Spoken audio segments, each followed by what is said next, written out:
Hey guys, Steven here, Fanatic Perspective. As promised, my buddy Billy here. We're talking Texas LSU. Guys, first off, we're going to 5,000 subscribers September 7th, so make sure you hit that like button. Make sure you subscribe, tell your friends, and share this content. Welcome all fans of college football.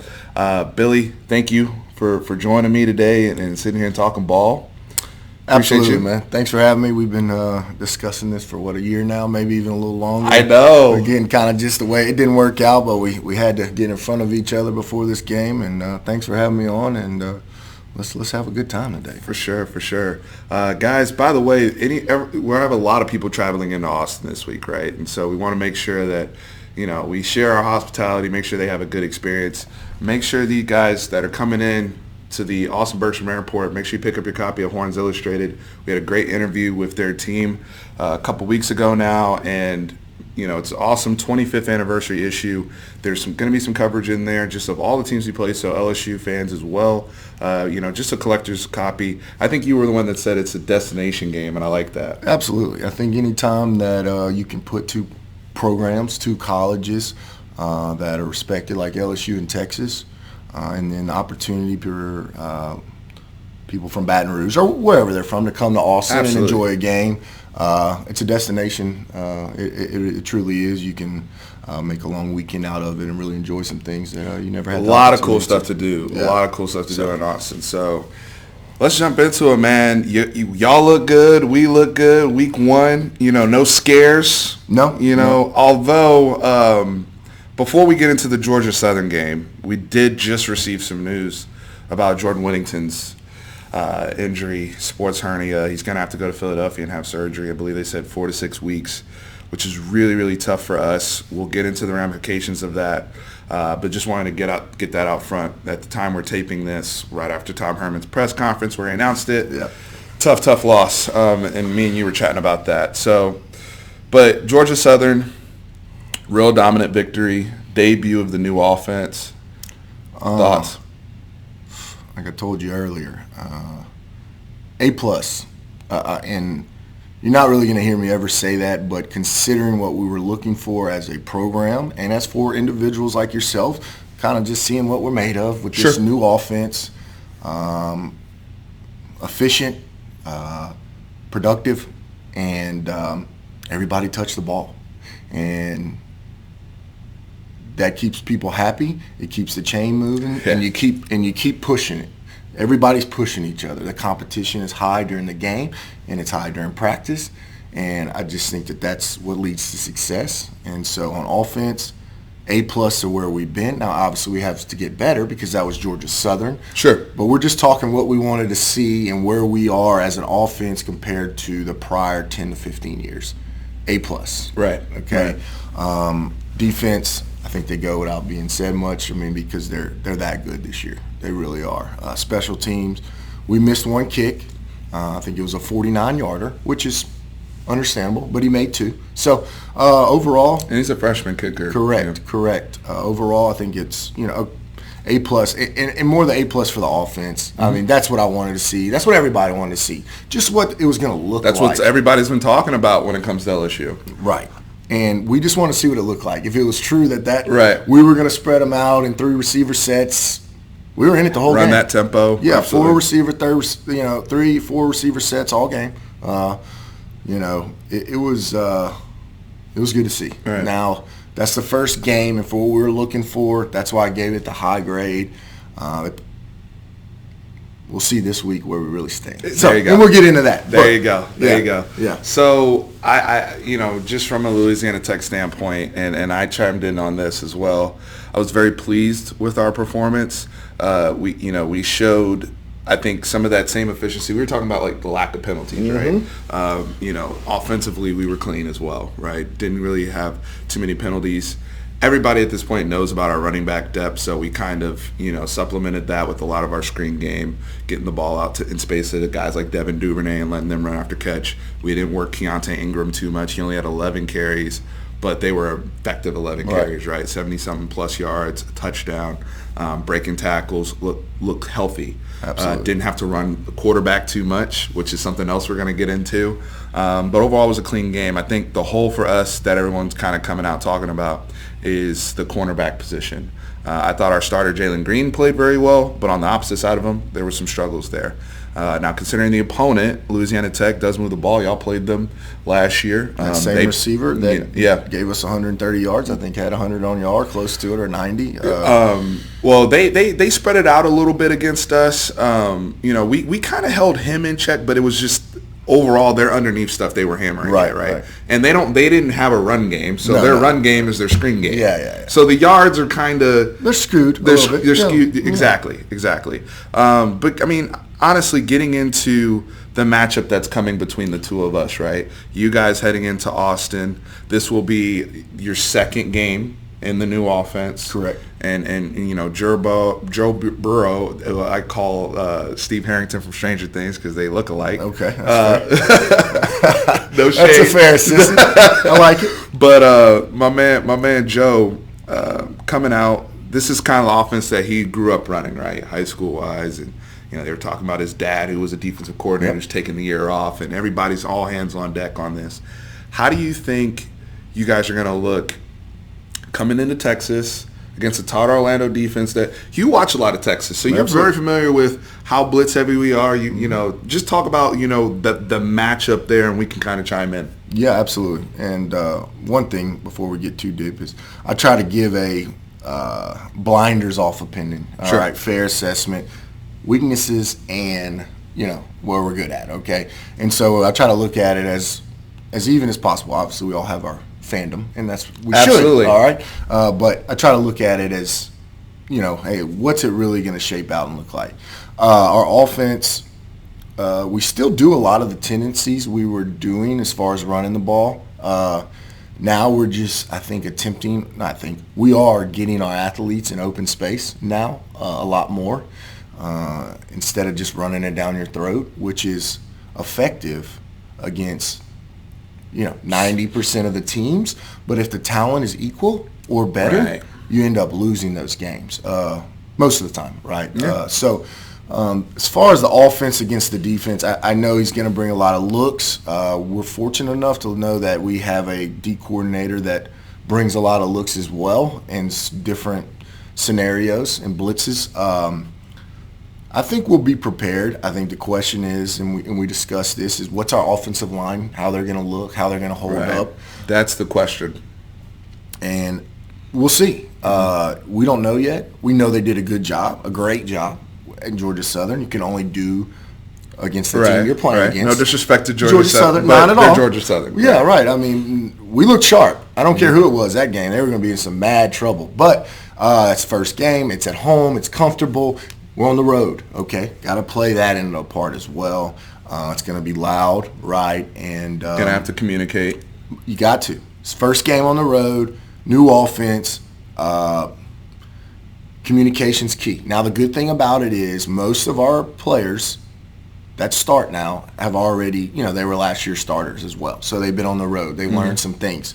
But when you move a new offense in, it adds some wrinkles that you got to adjust. Absolutely. So. And most of the offensive linemen have played. They were shuffled around. I remember you guys at one point had different lineups like every single week.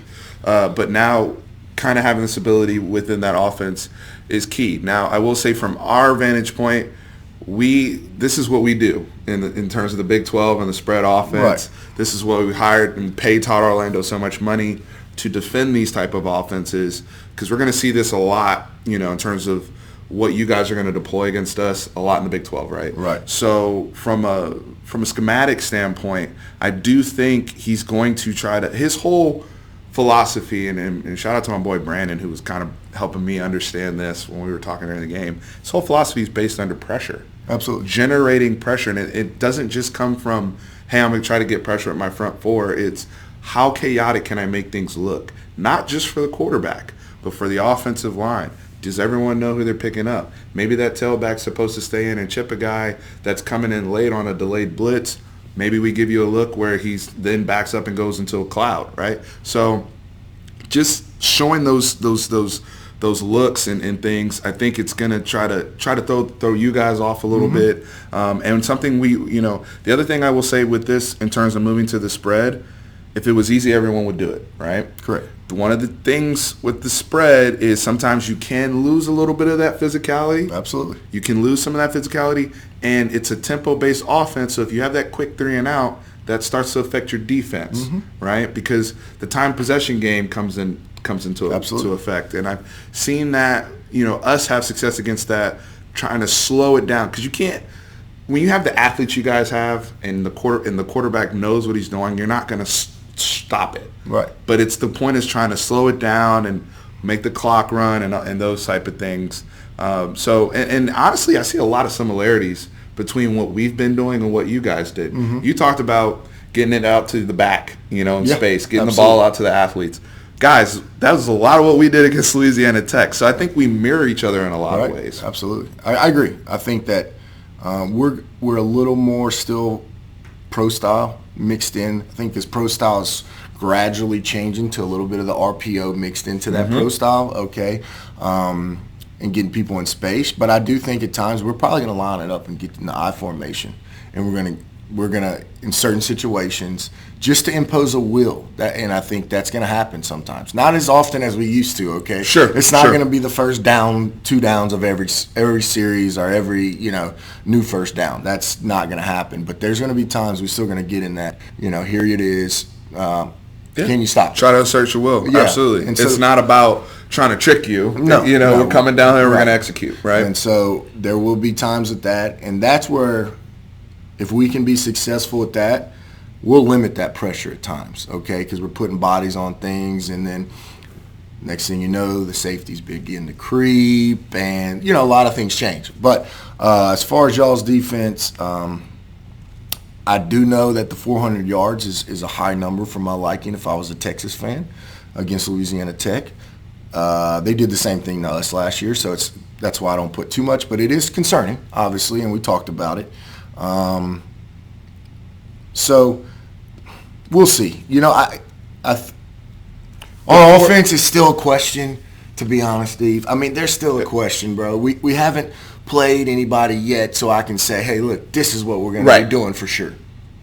So, I'm glad you said that, because we have a lot of LSU fans that come on, and sometimes we deal with fanboys, but we have people come on that say, this thing's just going to work flawlessly. Right. And we're going to move the ball up and down the field. We're going to put up 45 points, and we're going to roll out of Austin with a dub. And I'm just like, guys, it's the second game, No, So that is a big deal. Now, to the counterpoint of that, there's some matchup opportunities. Absolutely. Right? The cornerback situation for us, we have no idea who the hell is going to start opposite Jalen Green on Saturday.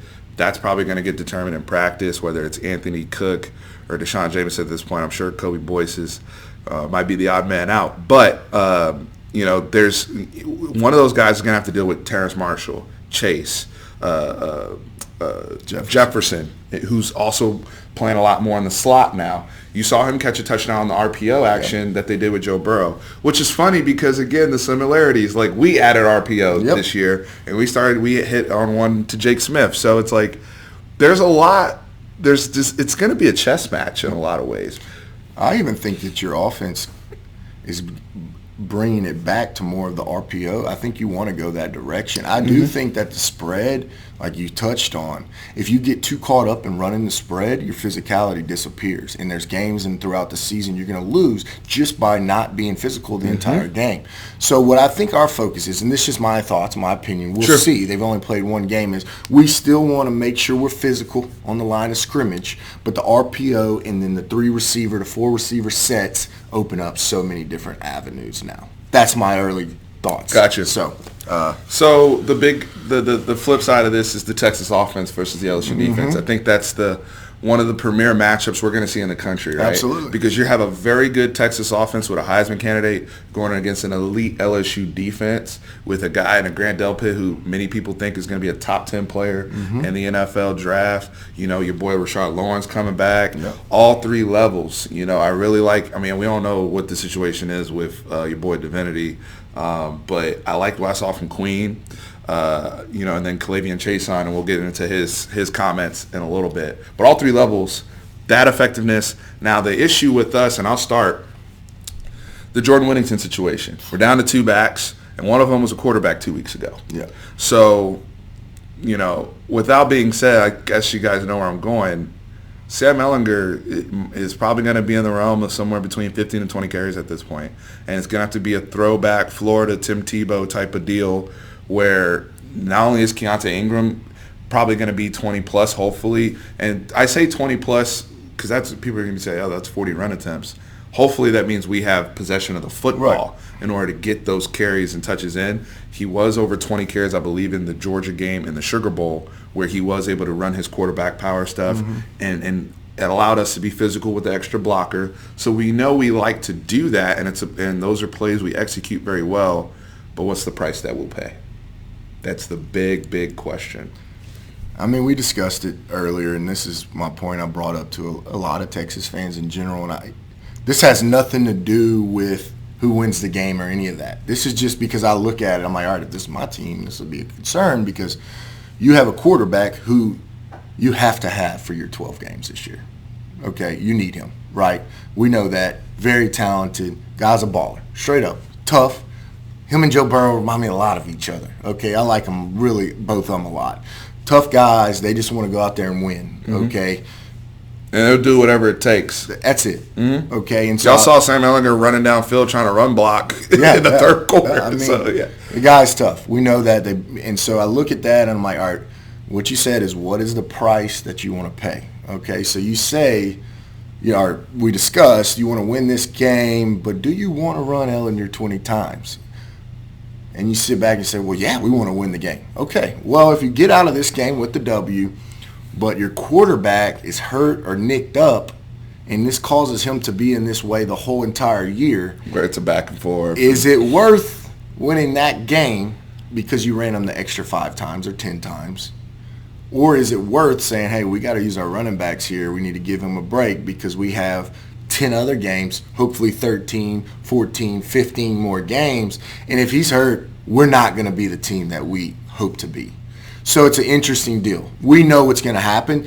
They're going to run them as much as they can because you play to win the game. Absolutely. But you also They are. But you also play to make sure that you're going to win the season as well. And that's what people have to understand is no matter what, in the back of Tom Herman's mind, he's like, okay, guys, we want to win this game and we're determined, but the last thing we want to do is have our quarterback come out of this game injured. That's the last thing you want to happen. And knowing what we have on defense, and like I told you earlier, they speak for themselves. I don't really need to get into it, and we'll break it down. But as far as like what I think about them, because I think we're 22 deep. It's the best defense I think since 2011. Okay, even after losing a Devin White, absolutely, and we're better, and Greedy, and all those guys, and we're better at the linebacker position, which you're going to blow your mind overall than we were last year. Okay. I've heard that a lot from LSU fans. I want to see it, though. Yeah, no, you will. I mean, you saw, listen, nobody talks about him, but Phillips, by the end of the year. Jacob Phillips, yeah. He could lead the SEC in tackles, okay? He led our team in tackles the first game, and all he does is do work. He just handles business. I'll tell you 2 points about him last year that a lot of people don't know these points, even LSU fans. We lost to Florida, okay? What did Florida do to us last year? They ran it down our throats, right up the middle. You want to know who didn't play that game? Jacob Phillips. Okay. Huge loss, right? Ran it down our throats. That's the only game that somebody really physicality ran it down our throats, okay? UCF game, the first half, we're struggling. They're scoring points, blah, blah, blah. The first 2 plays of the UCF second half, because he was suspended because he got a late hit against A&M, so it carried over for the first half. We've been talking a lot about those damn carryover. Oh, man. I mean, I don't know what to say about it. I can't, argue it. I don't know what to say. It's just maybe there's a better way, but it's like if you're trying to protect the players, there's some consequence to it. Anyway. Yeah, it sucks for the team and the aspect of the flow of the game, though, the following week. But go ahead, yeah. Yeah, and so first 2 plays of the second half, he makes a tackle on the left side of the field. He makes a tackle on the right side of the field. This is just a guy who watches my team's games, and I just see, all right, what's going on? Where's the talent? Who's good? Who makes plays? I don't even care about what's said outside of it. Who's making plays for me on the field? That's what I care about, period. And the guy makes plays. And so we have him. We got Queen, who was the same age as him. So they're all coming up together. Divinity came. He was our DN, so he moved into the linebacker, the inside. Okay. Chesson's part of the linebacker core. So that's what I'm speaking about, the depth. It's just, it got, we're deep there. That's why I say overall. Okay. Now, we don't have a player, obviously, like we did last year. But we have some that could be. There could be. Right, getting that opportunity. And it's funny you say that because defensively, we lost a lot of guys, right? Mm-hmm. The amount of starts that have graduated or left early for the draft. But in a lot of ways, some of those positions, we kind of feel like we upgraded a little bit on the Texas side. Just that people haven't seen it yet. Yeah. You guys saw Joseph Osai last week making plays. Should have. And upon further review of watching the game, that was a pick six. The whole roughing the passer was BS, but that's just my opinion as a Texas fan. But you saw Joseph Osai. You saw more of the safeties that we deployed all over the place in the Cowboy package, right? And just getting guys like Keandre Coburn in the game, Tavondre Sweat, who, he can play in the SEC. You guys talk about SEC football, and we can end on that note as well later. But those are guys that you're not going to move them off their spot that we struggled with last year with some of the people that we did lose. Absolutely. So I feel you on that point. I think it's going to be really interesting, our wide receivers against your DBs, right? How does Colin Johnson, look? Is Derek Stingley get matched up in coverage? We want to see him, your prize, he's also your star punt returner now, and seeing him matched up against some of those guys on the outside, like a Brennan Eagles, right? Like, those are matchups I'm really, really excited just to see and evaluate. And then the Texas physicality of our offensive line. I thought our offensive line were the unsung heroes and probably one of the best parts of our game against Louisiana Tech last week. And from our center and our captain, Zach Shackelford, across the board, how Samuel Cosme is going to match up with Kalavion Chason, and that matchup there is going to be awesome to watch. I actually like our offensive line going this game, and it sounds crazy because we all talk with these conference preconceptions of, well, he's over here touting a Big 12 offensive line. How can they be physical? No, absolutely can. Oklahoma had the best O-line in the country, right, last year, and they, that is. O-line's a very interesting position in general because you're just a monster and like you're going to get beat on, and it's like some of these guys, and I don't think, like I said, Oklahoma last year they had 5 guys that were just ridiculous, and 4 of them got drafted. Yeah, and now the one was a freshman, and he's like the best center in the country, right? So it's like I get it. So I don't think. See, for us on the LSU side, and that's just fans talk. I think our players understand the situation at hand. Understand the team they have, and we'll be laser focused.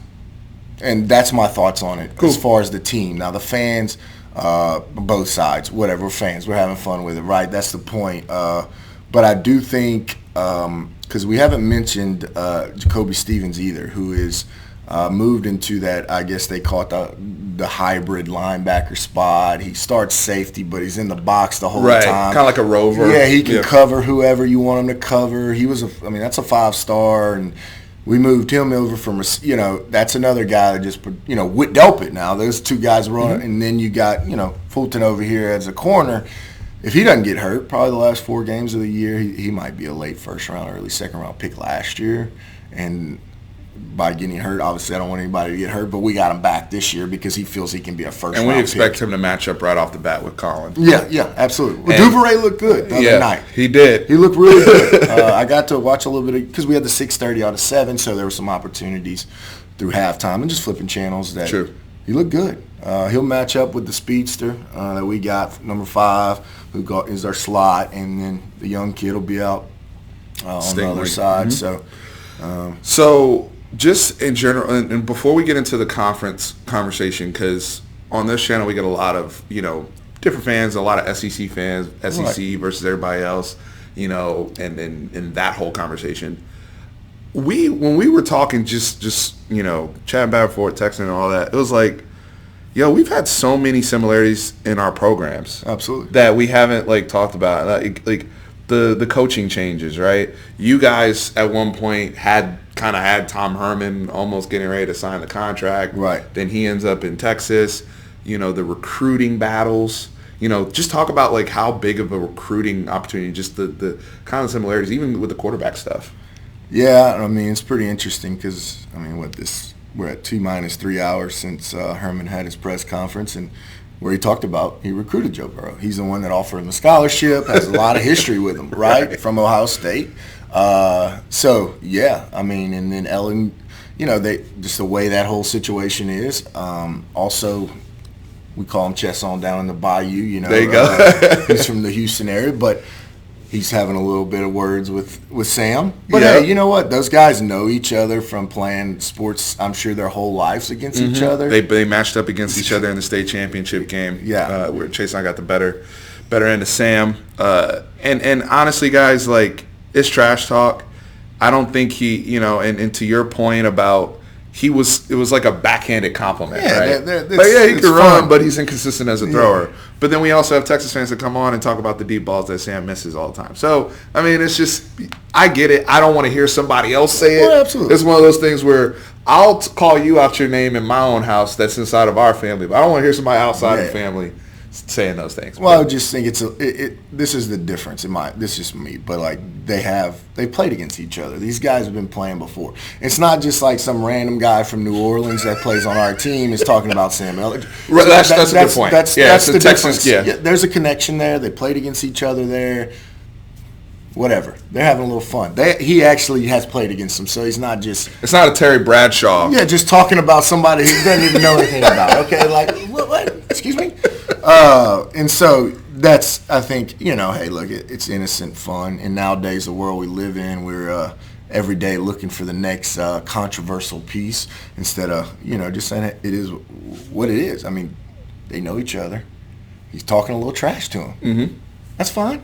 He's not saying he's terrible. He's just talking a little trash. That's it. I think it's it's become a point of contention for Texas fans because Sam has been one of the most,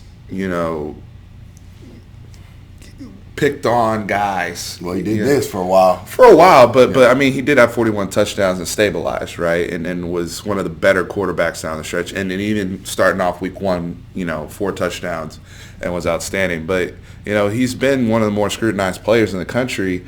Granted, it's like playing for the Dallas Cowboys, right? Like, you're going to be under the microscope. Right. Sam Ehlinger, he's on every cover. So all these players seeing the attention he's getting, I think that even though he doesn't really open his mouth like that. But I wanted to get to the other thing that we were laughing about. You were talking about the DBU T-shirts that our corners were wearing. I thought that was cute. That's exactly how I said it. I thought that was cute. Man, I mean, I just thought it was funny, man. Hey, man. But see, those things to me, you love it. Yeah, I'm cool with that. Because that's just banter. Okay, that's friendly banter. We're cutting up. We're about to play each other in a football game.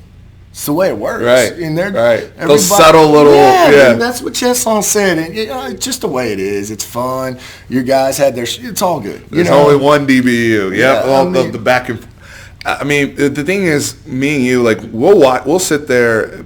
For those of you who don't know, Bill and I will sit there and break down 2 random-ass teams. Yeah, absolutely. And we'll just be having the time of our lives. Like the Auburn, Georgia SEC championship game a couple of years ago. We were just, like, all the way into it. And people were like, you guys aren't even fans of these teams. Like, I don't care. You know what I mean? We like sports. Yeah. And by the way, for those of you who are Texas basketball fans, Billy's actually going to be help doing coverage from me throughout the season. He loves Texas basketball just as much since he lives here in the Austin area. So we'll be covering that. Probably head over to, you said LSU's coming? LSU's coming for the basketball game? So we'll have a game here. That'll be fun. We're good again. We'll be good again this year on that front. I got to, the way I look at it is I'm getting married here soon. And congrats. I appreciate that. Thank you very much. And I got to find something that's comfortable for the lady to go to sporting-wise.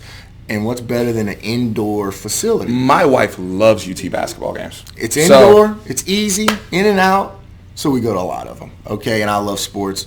I gotta go have a team I'm rooting for. And so right. So you can go see LSU. Right. Yeah, and like It's been, we go to quite a few, enjoy it, and it's going to be an interesting season for the old Longhorns, and we'll talk about basketball here later. So with the football stuff, going back to the SEC, one would say it's a tough week because of what happened with Tennessee, right, and Missouri, and then even Florida, how they looked week 1 against Miami, even though they pulled out the win. But on the flip side of that, it's like all of our top teams are progressing forward. I mean, the way I feel about the conference stuff is, I feel like every conference from a Power 5 perspective, you're going to latch on to your 2 or 3 dominant schools. Absolutely. And then that's who's going to carry the bag for the conference, right? Because at the end of the day, like, and all I've ever said is that that's the same case for the SEC. Right. And I feel like some of the SEC fanboys out there act like it top down. It's all the way like it's an elite conference every single year where it's murderer's row. And history has shown us over the last 10 years that has not necessarily been the case. Bama's been there. Our mutual friend Tyler Dixon, who we'll have on at some point, so he can talk his trash. And Lord. I graduated from LSU, by the way, so this is a fun fact. But he loves his family's from there. But I got to give him, even on this show, I got to give him some grief. It's my best friend. He's good friends with him too. So anyway, but the SEC narrative, right, if you will, right? Just your thoughts on this. I think the biggest difference initially, just from a broad, we're looking at it, I think, most conferences have 2 or 3, and the SEC at times, most of the time, have 5 or 6. I think that's the separation. Now, the bottom, let's just call the bottom 7, okay? To be determined, right? Yeah. Some years on that front. Wasn't a great week for the SEC at all. If Oregon didn't turn around and win that game, it would have been a very interesting week overall. I think the Miami-Florida game, I kind of throw out how you play in that game because that's a rivalry game. Those boys been playing against each other their whole lives. It was August. It was week 0. Yeah, I agree. Guys barely get to practice these days. Like, man, it's hard for me. And you could tell by the sloppy. product. Yeah, it was just sloppy. They weren't in form yet, but they got out of it with a win. So Dan Mullen finds a way to win ball games. Guy wins. He is a winner. He's whatever he is, but he wins ball games. So we'll see. Florida, I think, still to be determined. They always got good players. But when you look at the SEC East, I mean, I think it's still Georgia and everybody else. And then when I look at the SEC West, we'll see what we get with Auburn. Right. Off that Oregon game, like, legendary moment for Bo Nix and his family. Right, you're starting a true freshman against the top. Yeah, I mean, absolutely. And their defense is the goods. Oh yeah. And they were going against an NFL guy, Justin Herbert. But it's still Bama, LSU. Like you guys, what was 8 years now since you beaten Bama. So there's still that gap there, and it's kind of like the same type of. I would prefer if you didn't remind me of that. Okay, I gotta give you. I gotta throw something at you. I deserve that, though, okay? Now, as I say, don't do it. I know that I deserve it, okay? We lost 8 in a row. Like, it's fair. I understand, okay? All right? Leave me alone about it, okay? I would love nothing more to beat you guys, and then y'all go and run the table. Yeah. So we can both benefit from this, right? But, absolutely. Overall, I do really believe there's been some years in the SEC where Alabama's carried the bag for the whole conference, and people have been allowed to be down, including Georgia, when they were in transition between Mark Richt and Kirby. So it's just like all these type of moves and transition. I just feel like sometimes as a fan that's of another conference, we don't get the same benefit of the doubt all the time that some of those schools get. I would agree with that. Because of Alabama's dominance. But, overall, I'm glad we have a playoff. I hope we push to 8 at some point, personally. I think 8's the number. Yeah. I agree with that, 100%. Because no bigger than 8. Look, we're on the same page there. You lost more than 2 games. We got to get all the 5 Power 5 champions. I feel like if you win your conference, you should be in the playoffs. And then 3 at large, because there's, whether it's somebody that's in the G5 that's really good. Absolutely. That way we can shut up UCF, schools like that, right? I'm on board with that. Last thing I want to cover with you before we wrap up, predictions. How's this game going to play out? So we talked a little bit about it before we got rolling. I at this point, from what I saw, I think you're going to have trouble on your defense against our offense. That's my early assessment from what I saw. This is where I'm at. This is Monday. We don't play till Saturday, and you never know. Sure. We could have somebody hurt that we don't know yet, and they're running tests, right? So there's all kind of different. As we saw a few hours ago with the Jordan Whittington stuff, so changes things. I'm sure the spread may even adjust. Because he was. Even though we kind of withheld him in the Louisiana Tech game, he's been one of the guys we've been gassing up all offseason, right? And he at one point he was our lone scholarship running back who was practicing. But where do you see the troubles we're going to have defensively specifically? I don't think I think we're going to control. I don't want to say dominate, but we're going to control. I think the line of scrimmage, whether that is through getting running backs and receivers and tight ends in space. Okay, one thing we haven't mentioned is our starting tight end is Randy Moss's son, which is a fun fact for you. Couple catches last week. Big boy, got some game to him. He sat for a few years. What was up with him? He was hurt. Is it Thaddeus? Or yes, yeah. He transferred. Okay. Got hurt. So that's why last year he never got on. Because I noticed, I was like, when he come on LSU? Come out of nowhere. No. If you don't know, I would same way. If Texas had him show up, I'd be like, wait, where did he get this guy? So we got. I was like, boss with like 4 or 5 catches. Yeah. So I just think I think we're going to score points, and I think the question of the game is Texas going to score enough points. That's my thoughts. This is my perspective on it. What's the number you guys think you're going to be at? I'm thinking anywhere from 30 to 35. Okay. That's what we're going to score. That's my early thoughts. And, you guys got to match it. I don't think right now you can. I'm going to say final score, I'm going to call it 30 to 38. That's the final score. LSU wins. Okay. And so you do think we'll have some, when you say 30, you do think even with the elite defense, we'll have some success at some point moving the football, but we won't be able to sustain on the back end defense. Yeah, I do think that you're going to get some points. Absolutely. Especially, we're at home. Right. And he should get some points. He will. He will. He's a beast. Maybe that's high scoring. But I just think, like we talked about earlier, the way our offense is going, the way we're doing things a little quicker. It's more possessions. It's more. Right. So that's why the numbers might look. But when you're speeding up the flow and you're scoring in 2 minutes instead of 5 minutes, well, now that's an extra possession for the other team, or vice versa. So you begin to get it's just kind of how it flows. 38-30 LSU. That's my thinking. Got it. I actually have 30 for us, which is weird because I didn't know you were going to pick 30 for us. I actually have us at 30 to 27 Texas. I just believe, and I said this before the season, and this is, yes, I am factoring in the Jordan Whittington injury. I do believe Tom Herman's a better coach than Coach O in terms of coaching staffs. And then we haven't even mentioned, was it David Randa, and their previous history in the Big Ten, and the success they've had against him. So I believe better coaching staff. I believe Sam Ehlinger is a little bit better than Joe Burrow, even though Joe Burrow is, the similarities are there. Right. And then the home, being at home, being in Austin, we've been really good at home. And Tom Herman, I couldn't do this video without mentioning, how he's been against the spread, how he's been against as an underdog. That's his thing. He's a big game coach. We have a big game quarterback. I do think you guys are going to move the ball up and down and have a lot of yards.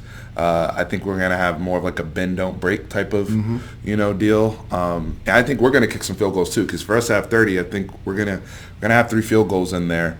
But I think Sam Ehlinger is going to have one of those warrior type performances where he does run the football a lot. But to your point, he may pay a price. He may be able to pull it out, but he may pay a price, and that's a concern. But we're already at a point of concern just with the running back depth the way it is. At this point, it's all hands on deck. Might be all you got. You might have to because you don't have nobody else to hand it to anymore. Yeah.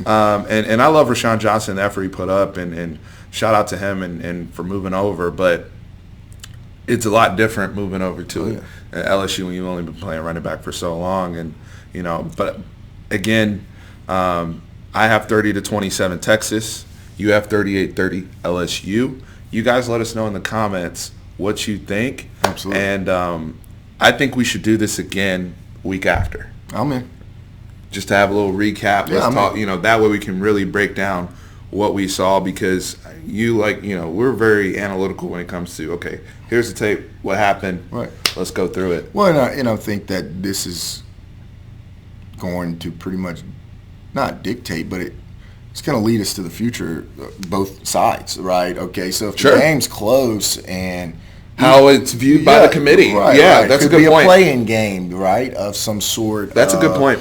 So there's some implications in a lot of different ways besides just winning losses as far as on Saturday. But the big picture is it could be a play-in game.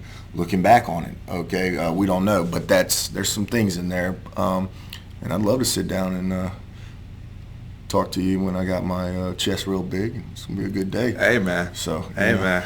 I mean, I know it's your show, and I'm gonna walk the line as fair as possible. I want you to keep all the way 100. But I mean, keep all the way a buck, man. I mean, what you have, and I appreciate that. And like you said before, the way you said you like to view things objectively is the same way I do as well. I don't think there's enough realistic sports fans for any program or pro sports team, what have you. And I think that's why I've always enjoyed my conversations with you. And those are the type of people I'm going to have on this channel, guys, that are fans of other schools. Like I said before, the way I audit Texas, my own team, is the same way he audits LSU.